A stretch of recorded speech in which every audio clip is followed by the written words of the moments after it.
Welcome to today's session. Today we are going to learn about multistage transistor amplifier. Okay, so first of all we have to know what is multistage transistor amplifier. It is that amplification process in which we have to use several amplifier block, that is known as multistage transistor amplifier. Suppose we have to convert a 2-volt signal into a 20-volt signal, but uh, some amplifier cannot convert this 2 volt into a 20 volt. Instead, it can convert this 2 volt into a 10 volt output. So we have to use another amplifier block that can convert this 10 volt into a 20 volt output. So in this case we are using several amplifier block. So this is multistage transistor amplification process. Now we have to know the role of capacitor in multistage transistor amplifier. Mainly, a capacitor can provide two functions. First one is as a coupling device, and secondly, it can use as a bypass path.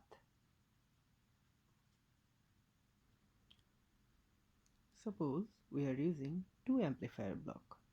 This is our first stage and this is our second stage.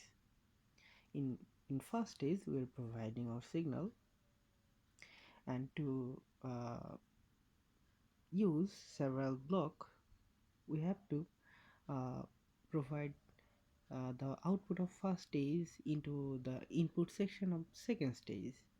So we have to couple this first section with the second section.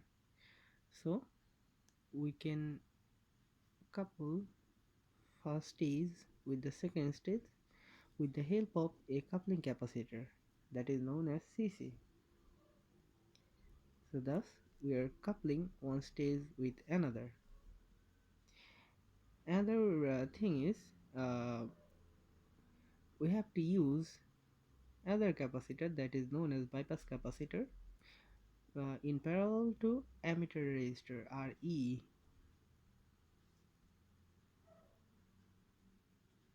Okay, so this is our bypass capacitor. So we have to explain why this coupling capacitor and bypass capacitor are used. First of all, why coupling capacitor is being used? Uh, we can see that we are using coupling capacitor to couple with first stage with the second stage, and another thing is we can block the DC part of output from the second section. Okay, we can only permit the AC signal generated in output to go in the second section. So these are two function of coupling capacitor. Another function of bypass capacitor is we are providing bypass way with uh, emitter resistor. If we do not provide this bypass way, both AC and DC current will have to flow through this emitter resistor, and thus those currents will have to drop a voltage in here. But we do not want our AC signal to be dropped in this emitter resistor. That's why we are providing a bypass way through a capacitor. So the AC signal generated in output will choose this bypass way, and thus this AC signal will remain healthy. Okay, and the DC part of output signal will choose this emitter resistor. So mainly we are using bypass capacitor to keep our AC signal healthy in emitter section. So these are the function of this coupling capacitor and bypass capacitor. In this section we will learn some important topic. So our first topic is gain. Gain is the ratio of output electrical quantity to input electrical quantity.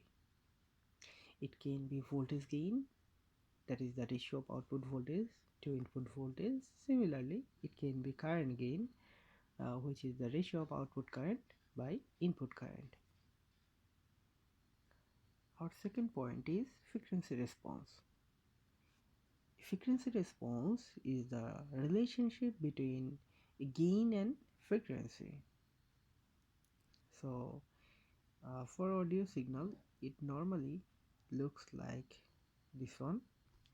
So this is a frequency response. Our third point is bandwidth. We can visualize a bandwidth with a path, and it is the path in between a certain frequency range. So we can say that from f2 to f1, this frequency range is known as bandwidth. To understand this bandwidth, we can recall our frequency response curve. Here we can see that bandwidth is not uh, the whole frequency range of this curve, but it is only the frequency range like this one,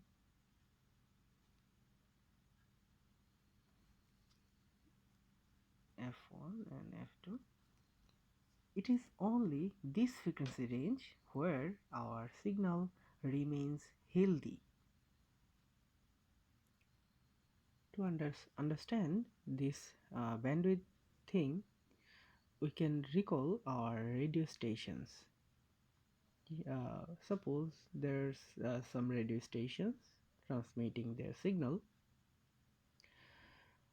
and bandwidth is only those sections up to which this radio station can transmit their signal clearly, and that is their bandwidth. Our fourth topic is resonant frequency, and it is denoted by Fr. Resonant frequency is that frequency for which our gain is maximum. Okay. To understand this topic more clearly, we can recall our radio station again. Mainly, radio stations are named after their resonant frequency. Suppose 88.0 FM, 90.2 FM, and 92.0 FM. So these are the resonant frequency of that specific channel, and this that means only at this 88.0 FM or in 88.0 megahertz frequency, this channel will transmit its signal most clearly. Okay, that's all for today. We'll discuss about some practical amplifier in our next video. Thank you.